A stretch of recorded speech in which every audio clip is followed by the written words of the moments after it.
Hello friends, कैसे हो सब लोग। आई होप सब लोग अच्छे होंगे, बेहतर होंगे और स्वस्थ होंगे। स्वागत है आपका fairs cloud learn to lead में। मैं हूं आशु और आज हम डिस्कस करेंगे 29 अक्टूबर 2021 के बहुत ही इंपॉर्टेंट करंट अफेयर, जिसमें से आप दो बेस्ट इमेजेस यहां पे देख रहे हो। लेकिन बहुत ही इंपॉर्टेंट करंट अफेयर डिस्कस करने वाले हैं, तो वीडियो को बिल्कुल लास्ट तक देखना है। लेकिन सबसे पहले आप हमारी एप्लीकेशन को डाउनलोड कर लें, करियर्स क्लाउड को। उसका लिंक जो है वो डिस्क्रिप्शन बॉक्स में दिया हुआ है। उसके बाद अपनी ईमेल आईडी के थ्रू लॉगिन कर लें और क्रैक करंट अफेयर्स के ऊपर क्लिक करके आप 1 साल या 2 साल की सब्सक्रिप्शन बाय कर सकते हैं। दोनों का ही प्राइस बहुत कम है, लेकिन ये वो करंट अफेयर आपका कवर कर देगा जो आपको हर एग्जाम में काम आएगा। यही खासियत है अफेयर्स क्लाउड की। लेकिन हम आपको ये करंट अफेयर किस तरह से प्रोवाइड करेंगे। डेली सेक्शन मिलेगा जिसमें आपको 3 तरह के सेक्शंस मिलेंगे। Detail current affair, question and answer format और क्विज। क्विज जो होगा वो आप हमारी एप्लीकेशन के ऊपर डेली अटेम्प्ट कर सकते हो। फिर होगा वीकली करंट अफेयर। वीकली में आपको 3 सेक्शंस मिलेंगे, detail, question and answer format और एक होगा क्विज, जो कि वीकली आप हमारी एप्लीकेशन के ऊपर अटेम्प्ट कर सकते हो। फिर होगा मंथली सेक्शन। मंथली में आपको 4 तरह की पीडीएफ्स मिलेंगी, डिटेल करंट अफेयर की, क्वेश्चन एंड आंसर फॉर्मेट की, बेस्ट 100 करंट अफेयर वो भी क्वेश्चन एंड आंसर फॉर्मेट में, और एक मिलेगी पॉकेट पीडीएफ जिसमें आपको 2 लाइन में 3 लाइन में करंट अफेयर मिल जाएगा, ताकि जल्दी जल्दी में आप इसको रिवाइज कर सको। और आपकी परफॉर्मेंस को और बेहतर करने के लिए हम आपको 20 अलग अलग टॉपिक वाइज पीडीएफ भी प्रोवाइड कर रहे हैं, ताकि अगर आप पर्टिकुलर किसी एग्जाम के लिए एक या कुछ टॉपिक्स को रिवाइज करना चाहते हो तो आप यहां से कर सकते हैं। और अगर आप बैंकिंग के स्टूडेंट हैं तो हम आपको 3 सेक्शन से लग देंगे, detail, question and answer format और क्विज। लेकिन ये तीनों सेक्शन सिर्फ बैंकिंग एंड इकोनॉमी से ही रिलेटेड होंगे, और इसका क्विज जो है वो आप हमारी एप्लीकेशन के ऊपर मंथली बेसिस पे अटेम्प्ट कर सकते हो। और जितना भी करंट अफेयर जा चुका है 2021 का, वो एक ही पीडीएफ से रिवाइज करने के लिए आप एग्जाम पीडीएफ का यूज कर सकते हैं। आपको डिटेल में बजट और इकोनॉमिक सर्वे भी मिलेगा। इसमें आपको एक्सपेक्टेड क्वेश्चन एंड आंसर भी बताए जाएंगे जो एग्जामिनर बजट और इकोनॉमिक सर्वे से बना सकता है। और अगर आप किसी भी स्टेट एग्जाम की तैयारी कर रहे हैं तो हम हर स्टेट का करंट अफेयर जो है वो कवर कर रहे हैं, तो आपको ये हेल्प करेगा आपके स्टेट एग्जाम को क्लियर करने के लिए। तो ये सारी चीजें हम आपको एक ही सब्सक्रिप्शन में प्रोवाइड कर रहे हैं। लेकिन सबसे पहले आपको एप्लीकेशन को डाउनलोड करना पड़ेगा, करियर्स क्लाउड को। उसका लिंक दिया हुआ है डिस्क्रिप्शन बॉक्स में। लॉगिन करें अपनी ईमेल आईडी के थ्रू और क्रैक करंट अफेयर्स के ऊपर क्लिक करके आप 1 साल या फिर 2 साल का जो है वो सब्सक्रिप्शन बाय कर सकते हैं। लेकिन दोनों का प्राइस एक बार आप मेरे कहने से चेक जरूर करें, और उसमें आपको फायदा जो मिलेगा वो 2 साल में ज्यादा मिलेगा। ये इसलिए नहीं कि 2 साल का मैं आपको कह रहा हूं जानबूझ के।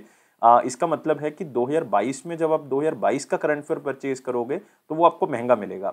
लेकिन अभी अगर आप इसको परचेज कर लेते हो तो आपको 2021 के साथ 22 मिलेगा, और उसका प्राइस बहुत कम है। और उसके ऊपर भी 10% एक्स्ट्रा डिस्काउंट तो आपको मिल ही रहा है।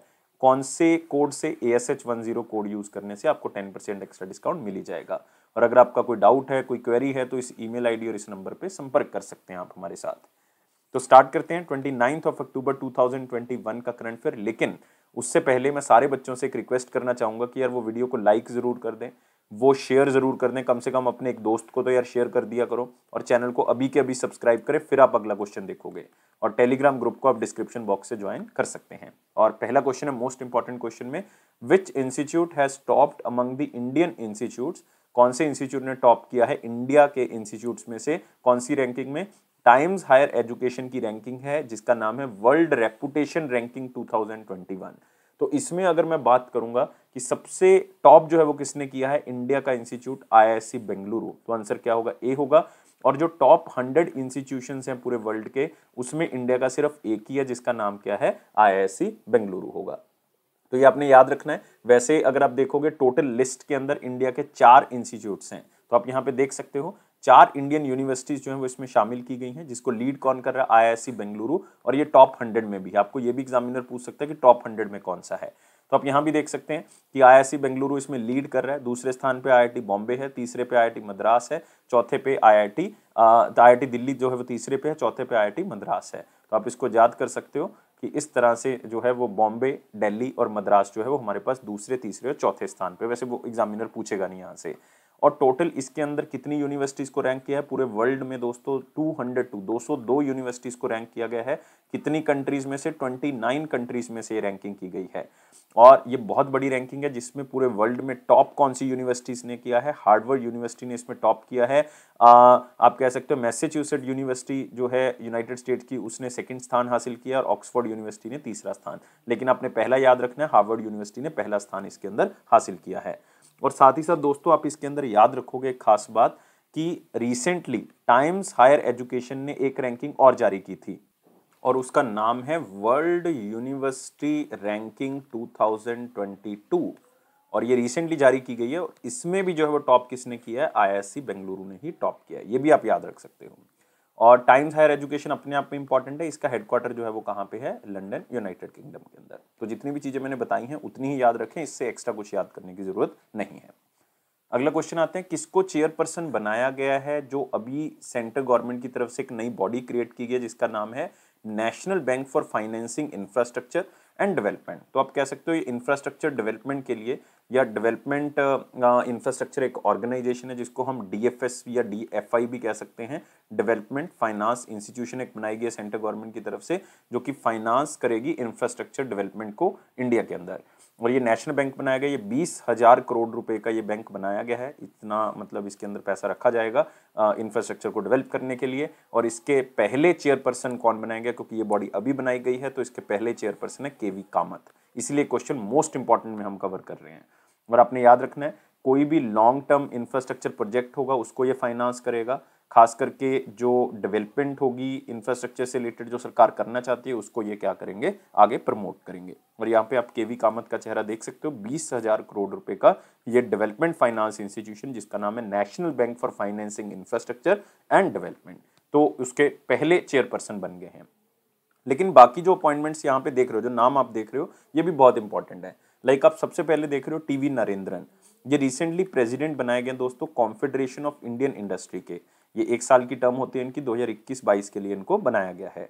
अब्दुल्ला शाहिद बहुत इंपॉर्टेंट अपॉइंटमेंट रही 2021 की, क्योंकि ये 76th जो जनरल असेंबली का सेशन है यूनाइटेड नेशन जनरल असेंबली का, उसके प्रेसिडेंट बनाए गए हैं। जगजीत पवाडिया अगेन बहुत इंपॉर्टेंट अपॉइंटमेंट है क्योंकि इनको प्रेसिडेंट बनाया गया था इंटरनेशनल नारकोटिक्स कंट्रोल ब्यूरो का, तो फिर से ये बहुत इंपॉर्टेंट है। तो तीनों की तीनों अपॉइंटमेंट्स इस क्वेश्चन के अलावा भी बहुत इंपॉर्टेंट हैं। अगले क्वेश्चन के ऊपर आते हैं, ये भी दोस्तों एक अपॉइंटमेंट से है कि मैनेजिंग डायरेक्टर और चीफ एग्जीक्यूटिव ऑफिसर किसको बनाया गया है, बहुत ही important bank Jammu and Kashmir bank का। और ये क्वेश्चन आपको 100% मिलेगा ही मिलेगा, बैंकिंग एग्जाम के अंदर तो 101% है, तो इसलिए याद रखना है। इससे पहले ये पोजीशन होती थी आर के छिब्बर जी के पास, लेकिन नए बनाए गए हैं बलदेव प्रकाश, तो बहुत इंपॉर्टेंट है, आंसर क्या होगा सी। और बलदेव प्रकाश को कितने साल के लिए अपॉइंट किया गया दोस्तों, 3 साल के लिए इनको अपॉइंट किया गया है। और आप कह सकते हो कि इनका जो टाइम पीरियड है वो 2022 से स्टार्ट होगा, तो 3 साल के लिए इनको अपॉइंट किया गया है। और इससे पहले पुराने वाले याद रखोगे कौन थे, आर के छिब्बर।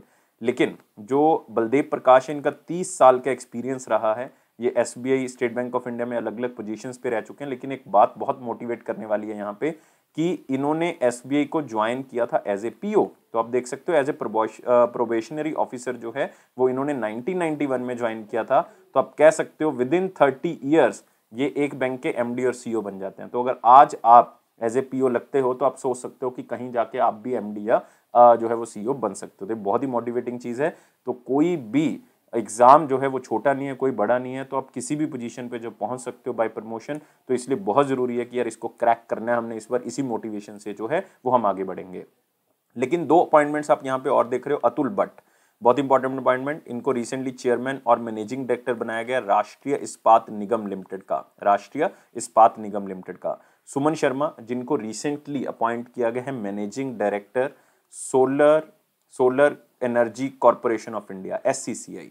दोनों अपॉइंटमेंट्स अगेन बहुत इंपॉर्टेंट।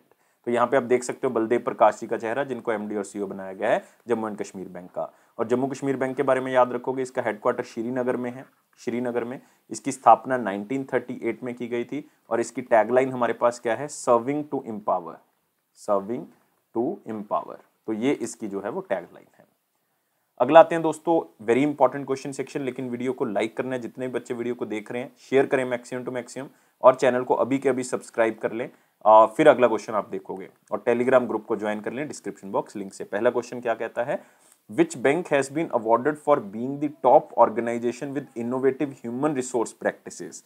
तो ह्यूमन रिस्पॉन्स जो डिपार्टमेंट है, तो आप कह सकते हो कि उसमें टैलेंट को ढूंढना, उसमें जो है वो अलग अलग तरह के जो है वो काम कर रहे जो एम्प्लॉयज़ हैं उनकी डेवलपमेंट के ऊपर काम करना, तो उसमें टॉप ऑर्गेनाइजेशन के तौर पे किस बैंक को अवार्ड मिला है, ये मिला है कर्नाटका बैंक को। तो आंसर क्या होगा, सी होगा। तो आप कह सकते हो कि ये बैंक को इसलिए अवार्ड मिला है क्योंकि उन्होंने अपने एम्प्लॉयज़ या आप कह सकते हो उनकी डेवलपमेंट के ऊपर बहुत ज़्यादा पैसा जो है वो खर्च किया और अलग अलग तरीके अपनाए हैं, और ख़ास में टैलेंट को भी जो है वो मैनेज किया है। और यहाँ पे आप देख सकते हैं कि कर्नाटका बैंक को ये एचआर प्रैक्टिसेस के लिए ये अवार्ड मिला है। और ये अवार्ड उनको दिया गया है, एक कॉन्फ्रेंस थी जिसका नाम था एशियन पैसिफिक एचआरएम कांग्रेस, उसके अंदर ये उसका 19th एडिशन था, उसके अंदर ये अवार्ड उनको मिला है। और साथ ही साथ आप कर्नाटका बैंक के बारे में याद रख सकते हो कि इसका हेडक्वार्टर कहाँ पे है, बेंगलुरु में है। इसके सीईओ कौन है, महाबलेश्वरा एमएस हैं, और इसकी स्थापना 1924 में की गई थी। और इसकी टैगलाइन क्या है, your family bank across India, your family bank across India. अब आते हैं अगले क्वेश्चन की तरफ। अगला है which country built world's largest hydrogen fuel cell power plant. तो हाइड्रोजन टेक्नोलॉजी के ऊपर हम ऑलरेडी काम कर रहे हैं, बहुत सी कंट्रीज काम कर रही हैं, क्योंकि ये एक ऐसा सोर्स है एनर्जी का जिसको हम रिप्लेस करते हैं, लाइक हम उसको यूज कर सकते हैं जिससे पेट्रोल, डीजल या क्रूड ऑयल की डिमांड क्या हो सके, कम हो सके। और कौन सी कंट्री ने वर्ल्ड का largest hydrogen fuel cell power plant जो है वो बनाया है। इसकी कंस्ट्रक्शन वैसे 2017 में स्टार्ट हुई थी, तो 4 साल में इन्होंने इसको कंप्लीट कर दिया, 2021 में इसको कंप्लीट कर दिया। और इसमें टोटल पैसा जो खर्च किया गया वो $292 मिलियन जो है यूएस डॉलर खर्च किए गए हैं। और ये जो है वो शिन इंचियोन डिस्ट्रिक्ट में जो है वो बनाया गया है। तो आंसर क्या होगा इसका, साउथ कोरिया, क्योंकि इंचियोन डिस्ट्रिक्ट जो है वो किसकी है, साउथ कोरिया की। तो आप देख सकते हो वर्ल्ड का largest hydrogen fuel cell power plant Shin Incheon Bit Dream, ये उसका नाम है, Shin Incheon Bit Dream fuel cell power plant, जो कि इंचियोन डिस्ट्रिक्ट में साउथ कोरिया के बनाया गया है। और इसका अगर आप देखोगे टोटल यहाँ पे कैपेसिटी वो 78 मेगावाट की कैपेसिटी है। 4 स्टेजेस में इसको जो है वो बनाया गया है। ये 2017 में स्टार्ट हुआ था, 2021 में कंप्लीट हो गया है। और hydrogen fuel cell are the solution for eco friendly power plants as they can generate electricity without producing harmful emission. मतलब ये कोई ऐसी जो है वो हार्मफुल गैस नहीं छोड़ेगी बाहर की तरफ, इन्वायरमेंट में खराब नहीं करेगी, जैसे कि नाइट्रस ऑक्साइड है, सल्फर ऑक्साइड है, इसको नहीं छोड़ेगी जो हमारी सेहत के लिए खराब है। तो इसीलिए इसका जो है वो फायदा है। और वर्ल्ड का लार्जेस्ट ये जो hydrogen fuel cell power plant है, इसकी इतनी कैपेसिटी है कि ये इतनी इलेक्ट्रिसिटी जनरेट कर सकता है कि 2,50,000 घरों को जो है वो इलेक्ट्रिसिटी प्रोवाइड कर सकता है 1 साल के अंदर। तो देखो कितना फायदा जो है वो इस तरह का है, इन्वायरमेंट को कोई नुकसान नहीं है, क्लीन एनर्जी सोर्स है, कैपेसिटी बहुत अच्छी है 78 मेगावाट, और साउथ कोरिया ने इसको बनाया है। तो याद रखेंगे नाम क्या है, Shin Incheon Bit dream, Shin Incheon Bit dream. और इंचियोन से याद रख सकते हो ये डिस्ट्रिक्ट है साउथ कोरिया की। और साथ ही साथ आपने याद रखना है कैपिटल जो है वो क्या है, सियोल है, कैपिटल सियोल। प्रेसिडेंट मून जाए इन है, मून जाए इन। और करेंसी जो है वो साउथ कोरियन वॉन है। नेक्स्ट आते हैं दोस्तों अगले क्वेश्चन के ऊपर। What is the name of E national level awareness programme. E national level awareness programme 2021, ताकि एंटरप्रेन्योरशिप ज़्यादा से ज़्यादा लोग बिजनेस जो है वो कर सके, उनको अलग अलग तरह की स्कीम्स जो सरकार की हैं वो बताई जा सके, ताकि मैक्सिमम टू मैक्सिमम लोग अगर बिजनेस करेंगे तो बहुत से लोगों को एम्प्लॉयमेंट भी साथ में मिलेगी। और ये ई इसलिए वर्ड लिखा है क्योंकि ये कोई ऑफलाइन मीडियम में जो है वो अवेयरनेस कैंपेन नहीं है, ये ऑनलाइन कैंपेन जो है वो चलाया जाएगा। ऑडियो और वीडियोस जो है वो लॉन्च की जाएंगी सोशल मीडिया प्लेटफॉर्म के थ्रू, प्रेजेंटेशंस लॉन्च की जाएंगी जिसके थ्रू लोग अवेयर हो सकते हैं। और नाम क्या है इसका प्लेटफॉर्म का, संभव। इस अवेयरनेस कैंपेन का नाम क्या है, संभव। और आप देख सकते हो इसको लॉन्च किसने किया है, जो नारायण राणे जी हमारे union minister micro small and medium enterprise के, जो महाराष्ट्र से हैं, तो उन्होंने इस प्लेटफॉर्म को लॉन्च किया, इस अवेयरनेस कैंपेन को लॉन्च किया है, ताकि मैक्सिमम टू मैक्सिमम लोग इस बिजनेस या एंटरप्रेन्योरशिप के अंदर आएं और भी ज़्यादा लोगों को एम्प्लॉयमेंट अपॉर्चुनिटीज मिल सकें। और ये कैंपेन कितना टाइम चलेगा दोस्तों, ये कैंपेन 1 महीने तक चलेगा, 1 महीना जो है चलाया जाएगा। इसमें जो भी MSME micro small and medium enterprises की जो स्कीम है वो लोगों को बताई जाएंगी ऑडियो और वीडियो फिल्म के द्वारा। अगले क्वेश्चन के ऊपर बढ़ते हैं। बॉम्बे स्टॉक एक्सचेंज ने एक एग्रीमेंट साइन किया है कौन सी स्टेट के साथ, ताकि वो उस स्टेट की जो इंडस्ट्रीज हैं, उनकी जो स्मॉल एंड मीडियम एंटरप्राइजेज हैं, उनको अवेयर कर सकें कि आपने बॉम्बे स्टॉक एक्सचेंज के अंदर अगर लिस्ट होना है तो आपको क्या क्या बेनिफिट्स मिलेंगे। तो ये स्टेट हमारे पास है छत्तीसगढ़। तो आंसर क्या होगा इसका, बी होगा। तो बॉम्बे स्टॉक एक्सचेंज ने एक एमओयू साइन किया है छत्तीसगढ़ गवर्नमेंट के साथ कि अवेयरनेस करनी है स्मॉल मीडियम एंटरप्राइजेस को कि यार बॉम्बे स्टॉक एक्सचेंज के अंदर लिस्ट हो, अपने शेयर को लिस्ट करें, अपनी कंपनी को लिस्ट करें। उससे क्या होगा कि आप फंड को रेज कर सकते हो, आपको और तरह के बेनिफिट्स मिलेंगे, जैसे आपको फाइनेंसिंग का बेनिफिट मिलेगा, आप अपनी इनकम को बूस्ट कर सकते हो, इवन स्टेट के अंदर और एम्प्लॉयमेंट भी क्रिएट कर सकते हो, स्टेट की इनकम भी बढ़ेगी, एम्प्लॉयमेंट बढ़ा सकते हो, ठीक है, आपको जो है वो बॉम्बे स्टॉक एक्सचेंज की फैसिलिटीज मिलेंगी, आप जो है वो कल को कोई प्रॉब्लम आती है तो बॉम्बे स्टॉक एक्सचेंज आपको फाइनेंशियल हेल्प भी करता है। तो ये छत्तीसगढ़ गवर्नमेंट के साथ इन्होंने टाई अप जो है वो किया है। तो बेसिकली एक कैंपेन है ये भी, ताकि एमएसएमईज को अवेयर किया जा सके। और छत्तीसगढ़ के बारे में याद रखना है, भूपेश बघेल जी जो है वो चीफ मिनिस्टर हैं और यहाँ की जो गवर्नर हैं वो अनुसुईया उइके हैं। और ये भी याद रखना है कि यहाँ पे एक बहुत इंपॉर्टेंट नेशनल पार्क है, इंद्रावती नेशनल पार्क। और इंद्रावती नेशनल पार्क, इंद्रावती एक ट्रिब्यूटरी भी है किसकी, गोदावरी की, बहुत इंपॉर्टेंट। तो आप देख सकते हो बॉम्बे स्टॉक एक्सचेंज जो है वो इंटेलेक्चुअल और मैन पावर सपोर्ट जो है वो प्रोवाइड करेगा, ताकि माइक्रो स्मॉल या स्मॉल एंड मीडियम एंटरप्राइजेस को पता लग सके कि बॉम्बे स्टॉक एक्सचेंज में लिस्ट होने के क्या फायदे हैं। तो बॉम्बे स्टॉक एक्सचेंज इन इंडस्ट्रीज को ट्रेनिंग भी प्रोवाइड करेगा, इवन इनकी स्किल को और इम्प्रूव करेगा, कैपेसिटी बिल्डिंग प्रोग्राम करेगा, ताकि जो है वो छत्तीसगढ़ की जो micro small and medium enterprises हैं उनको नॉलेज मिल सके कि क्या क्या फायदे मिलेंगे। और इससे जो छत्तीसगढ़ गवर्नमेंट की आप कह सकते हो गवर्नेंस है वो भी इंप्रूव होगी, साथ साथ में जो स्टेट जीडीपी है वो भी क्या हो जाएगी, इंप्रूव हो जाएगी। अगला आते हैं पद्मश्री डॉक्टर माधवन कृष्णन नायर, जो कि देहांत हो गया उनका। वो किस प्रोफेशन से ताल्लुकात रखते थे? ही वॉज फेमस ऑन्कोलॉजिस्ट, मतलब वो कैंसर रोगियों की जांच करते थे, उनको देखते थे। तो डॉक्टर एम कृष्णन नायर जो कि एक बहुत ही famous national cancer control plan of India जो है उसके मेंबर भी रह चुके हैं। और साथ में इन्होंने पूरे वर्ल्ड का one of the largest regional cancer centre RCC जो कि कहाँ पे खोला, केरला के अंदर खोला था, तो उसके फाउंडिंग डायरेक्टर भी रह चुके हैं।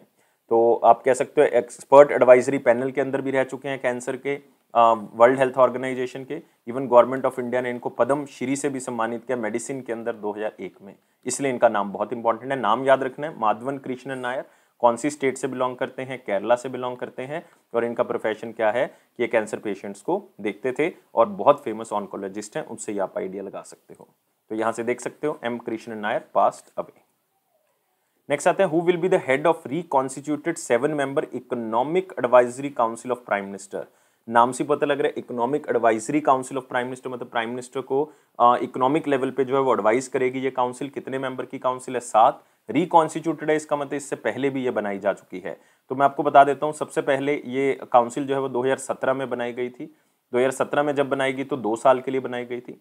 इसका मतलब फिर 2019 में इसको फिर बनाया गया, 2019 में फिर 2 साल के लिए बनाया गया, अब 2021 में फिर इसको 2 साल के लिए बनाया गया। तो तीसरी बार जो है वो इसको रिकॉन्स्टिट्यूट किया गया है।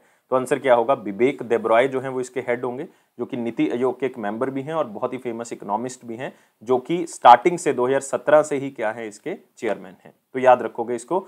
और इसका टाइम पीरियड 2021 से स्टार्ट होगा 2023 तक, और आगे जो है वो फिर शायद कंटिन्यू कर सकते हैं इसको, क्योंकि अभी आप देख सकते हो कि इसको तीसरी बार जो है वो बनाया गया। और इसका काम क्या है कि जो इकोनॉमिक इश्यूज होंगे, जो प्राइम मिनिस्टर इनको रेफर करेंगे उसके बारे में एडवाइस करना है प्राइम मिनिस्टर को। और जो भी मैक्रो इकोनॉमिक इंपॉर्टेंस चल रहा है आजकल करंट अफेयर में चल रहा है, तो उसको प्राइम मिनिस्टर को बताएंगे कि क्या व्यूज़ हैं उनके, और जो भी प्राइम मिनिस्टर इनसे सलाह मांगेंगे इकोनॉमिक एडवाइजरी काउंसिल से वो देंगे। याद रखना है 7 मेंबर की है, 2 साल का टाइम पीरियड है। हेड कौन है? विवेक देबरॉय। तो यहाँ पे भी आप देख सकते हैं। नेक्स्ट आते हैं, which country launched an optical remote sensing satellite Jilin one Gaofen 02F। तो इतना बड़ा नाम याद करने के बजाय आप जिलियन-1 याद रखें, जिलियन-1। और ये जो है वो लॉन्च किया गया एक बहुत ही low cost small solid fuel carrier rocket के थ्रू। वो इसकी खासियत है रॉकेट की, और उसका नाम क्या है? क्वाइस हो। याद रखना है, क्वाइस हो, क्वाइस HOU, क्वाइस हो 1A।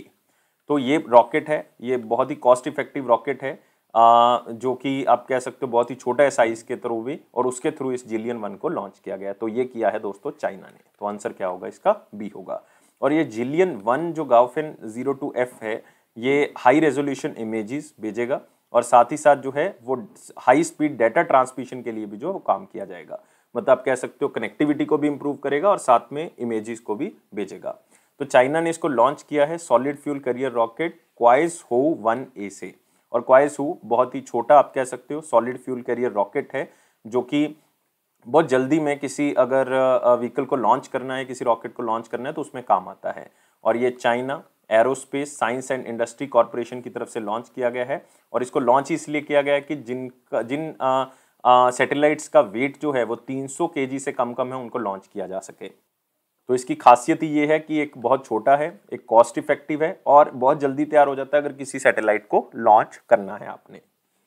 नेक्स्ट आते हैं which bank and Sunfresh Agro Industries Private Limited, जो कि महाराष्ट्र की है, partner to extend financial support to the dairy farmers. तो क्या होगा, ये बैंक और साथ में ये Sunfresh Agro Industry Private Limited, जो भी इनके साथ किसान जुड़े हुए होंगे, डेयरी फार्मर्स जुड़े हुए होंगे, उनको ये क्या प्रोवाइड करेंगे, लोन प्रोवाइड करेंगे ताकि ये कैटल्स खरीद सके, पशु खरीद सके।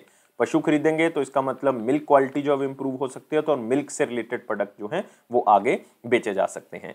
और ये बैंक जो इनमें साथ देगा वो है दोस्तों state bank of India. Answer क्या होगा इसका, डी होगा। तो याद रखना है डेयरी फार्मर्स को पशु खरीदने के लिए जो है जो इनसे जुड़े हुए हैं, Sunfresh Agro Industries Private limited से जुड़े हुए हैं, तो वो लोन ले सकते हैं एसबीआई से ताकि वो पशु खरीद सकें। उससे मिल्क की क्वालिटी इंप्रूव होगी, मिल्क की क्वालिटी इंप्रूव होगी, स्टोरेज इंप्रूव होगी, इवन सप्लाई चेन इंप्रूव होगी, जिससे हम जो है वो बहुत ही अच्छे प्रोडक्ट्स जो है वो यूज कर सकते हैं। इवन जो ये कंपनी है Sunfresh Agro Industries Private limited, इन्होंने अपना एक ब्रांड भी लॉन्च किया है जो कि मिल्क और मिल्क रिलेटेड प्रोडक्ट्स जो है वो उस ब्रांड के अंदर आएंगे, जिसका नाम क्या है, परबत। क्या नाम है, परबत। ये भी आप याद रख सकते हो। और ये जो कंपनी है वो महाराष्ट्र की है और एसबीआई के बारे में सबको पता है 1955 में बनाया गया, 1 जुलाई को, और दिनेश कुमार खरा आजकल हेड हैं। और महाराष्ट्र के बारे में पता है चीफ मिनिस्टर जो है वो उद्धव ठाकरे जी हैं और गवर्नर जो है वो भगत सिंह किशोरी हैं। और यहाँ पे आपको मिल जाएगा Melghat tiger reserve, Melghat tiger reserve, यहीं पे आपको मिल जाएगा सह्याद्री टाइगर रिजर्व, और यहीं पे आपको मिलेगा तदोबा नेशनल पार्क, और यहीं पे आपको मिल जाएगा संजय गांधी नेशनल पार्क। तो आप यहाँ पे देख सकते हैं Sunfresh Agro Industries Private Limited, जो कि किसकी है, महाराष्ट्र की कंपनी है, और स्टेट बैंक ऑफ इंडिया ने फाइनेंशियल सपोर्ट प्रोवाइड करनी है डेयरी फार्मर्स को। नेक्स्ट है मिनिस्ट्री ऑफ सिविल एविएशन की तरफ से जो है वो कृषि उड़ान 2.0 स्कीम लॉन्च की गई है ताकि एग्रीकल्चर प्रोडक्ट्स को बूस्ट किया जा सके और एग्रीकल्चर प्रोडक्ट्स को एक जगह से दूसरी जगह पे भेजा जा सके बहुत ही आसानी से। किससे, एयर ट्रेवल के थ्रू। तो आप कह सकते हो इसीलिए नाम है इसका कृषि उड़ान 2.0। और ये खास करके उन एरियाज में डेवलप करने की बात हो रही है जो कि बहुत ही कम डेवलप है इन एरियाज में, लाइक नॉर्थ ईस्टर्न स्टेट्स होगी हमारे पास 8, हिली एरियाज हो गए, ट्राइबल रीजन्स हो गए, ताकि फार्मर्स को पता लग सके कि हम जो है वो अपने प्रोडक्ट्स को ट्रांसपोर्ट कर सकते हैं, एग्रीकल्चर प्रोडक्ट्स को, और उससे जो है वो और भी पैसा जो है वो कमा सकते हैं। और ये कार्गो रिलेटेड इंफ्रास्ट्रक्चर, मतलब कार्गो मतलब जो होता है जो सामान को इधर उधर लेके जाने वाली फैसिलिटी होती है उसको कहते हैं हम कार्गो।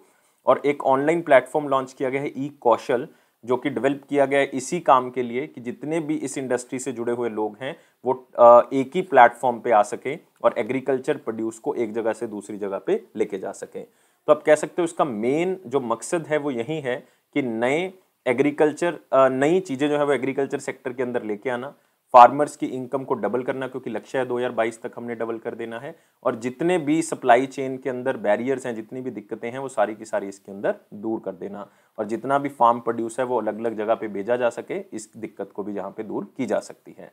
तो याद रखना है ये मिनिस्ट्री ऑफ सिविल एविएशन का इनिशिएटिव है, क्योंकि ये प्लेन के थ्रू जो है वो इधर उधर भेजा जाएगा एग्रीकल्चर प्रोडक्ट्स को। और मिनिस्ट्री ऑफ सिविल एविएशन की जब मैं बात करता हूँ, जो ज्योतिरादित्य सिंधिया की बात करता हूँ, जो कि मध्य प्रदेश से राज्यसभा के मेंबर हैं। नेक्स्ट आते हैं इंपॉर्टेंट क्वेश्चंस के ऊपर, लेकिन वीडियो को लाइक करना है, शेयर करना है मैक्सिमम टू मैक्सिमम, और चैनल को सब्सक्राइब कर दें, इसी वक्त सब्सक्राइब कर लें, और टेलीग्राम ग्रुप को भी आप ज्वाइन कर लें। तो हमारे पास क्वेश्चन क्या है, एथलेटिक्स फेडरेशन ऑफ इंडिया 3 साल का एग्रीमेंट साइन कर रहा है किसके साथ, आईयूएस स्पोर्ट्स के साथ। तो आईएस स्पोर्ट्स जो है वो एक आप कह सकते हो एक ऐसा प्लेटफॉर्म है जो एथलेटिक्स फेडरेशन ऑफ इंडिया को एक ब्रांड बनाएगा अगले 3 साल के अंदर। सिंपल सा क्वेश्चन है। तो ये क्या करेंगे, एक तरह का कमर्शियल पार्टनर हो गया, मतलब इनकी एड्स करेगा ये एथलेटिक फेडरेशन ऑफ इंडिया की, और अलग अलग ब्रांड्स के साथ इनका एग्रीमेंट करवाएगा ताकि ये जो है वो एथलेटिक फेडरेशन ऑफ इंडिया एक ब्रांड बन सके। और इवन ये 3 साल का एग्रीमेंट इसलिए भी किया गया है क्योंकि 2024 के अंदर पेरिस ओलंपिक्स हैं, जिसके कारण हम जो एथलेटिक्स हैं उसको इंडिया के अंदर क्या कर सकते हैं, प्रमोट कर सकते हैं।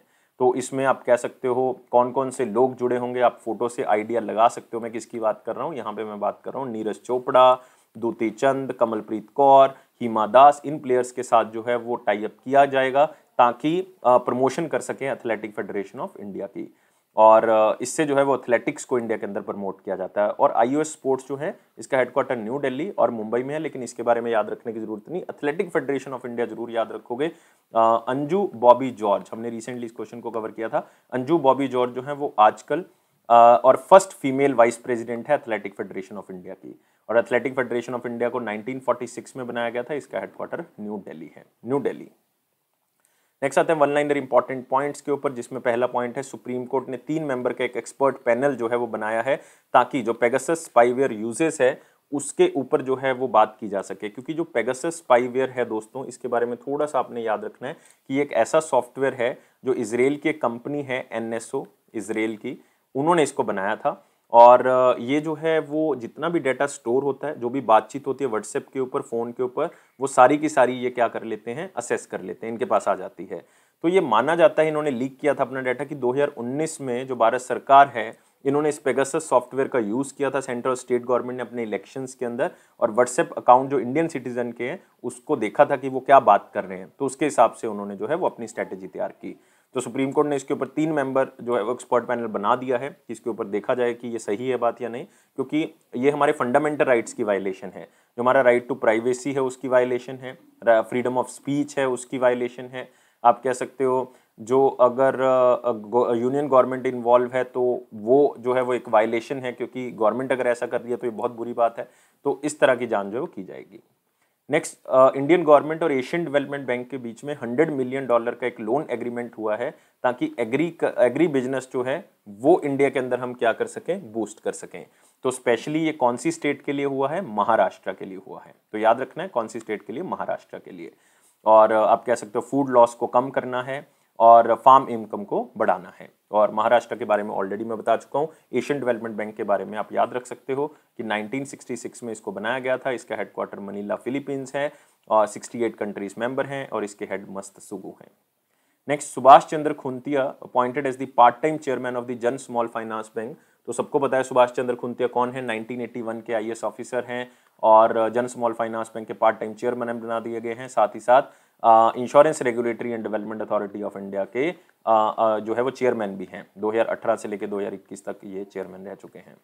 नेक्स्ट, इंटरनेशनल एनिमेशन डे 28 अक्टूबर को मनाया गया। बहुत ज़्यादा इंपॉर्टेंट नहीं, आप ये कह सकते हो कि फर्स्ट पब्लिक परफॉर्मेंस जो हुई थी प्रोजेक्टेड मूविंग इमेजेस की, लाइक एनिमेटेड इमेजेस की, वो 1892 में की गई थी इसी दिन 28 अक्टूबर को पेरिस के एक थिएटर के अंदर।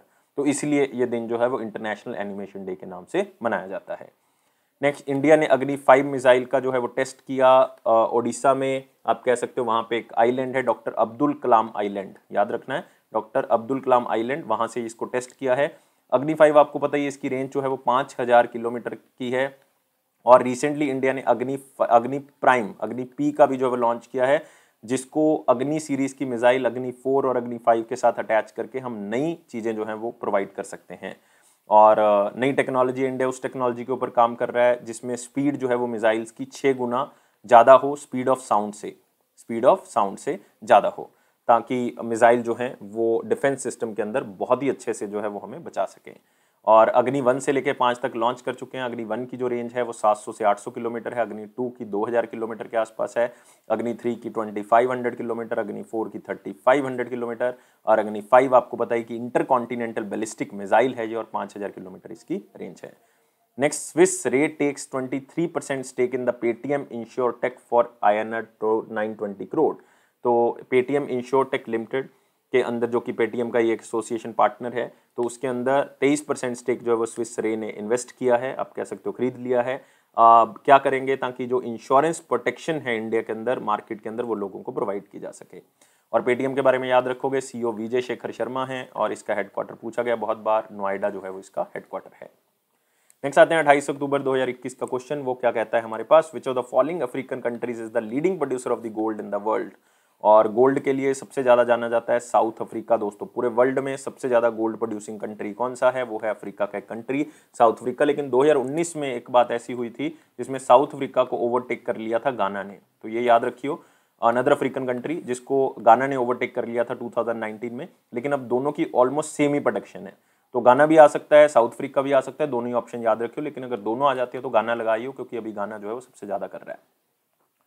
नेक्स्ट आते हैं question of the day. Question of the day क्या कहता है, विच of the following is the most populous country in Africa. क्योंकि अफ्रीकन कॉन्टिनेंट को कवर कर रहे हैं, most important question African continent के कवर कर रहे हैं, तो मोस्ट पॉपुलस कंट्री अफ्रीका के अंदर कौन सी है, फटाफट आप मुझे कमेंट बॉक्स में बताएंगे, आपके आंसर का मैं वेट कर रहा हूँ। तो यार वीडियो को लाइक कर दें, अभी के अभी लाइक करना है, शेयर करना है मैक्सिमम टू मैक्सिमम, और चैनल को सब्सक्राइब कर दें और साथ ही साथ टेलीग्राम ग्रुप को और इस बेल बटन को प्रेस कर दें ताकि आपको ऑफिशियल नोटिफिकेशन मिल सके। और ये अफेयर्स क्लाउड का प्रॉमिस है कि ये आपके कॉन्फिडेंस को जरूर बूस्ट करेगा। इसी तरह से आगे बढ़ते रहें, इसी तरह से वीडियोस को देखते रहें, और बहुत बहुत शुक्रिया वीडियो को देखने के लिए। लाइफ को बहुत ज़्यादा सीरियस नहीं लेंगे, हमेशा खुश रहेंगे, हमेशा कहता हूँ कि खुश रहो, इस स्माइली की तरह खुश रहते रहो। Thank you guys, take care, bye bye.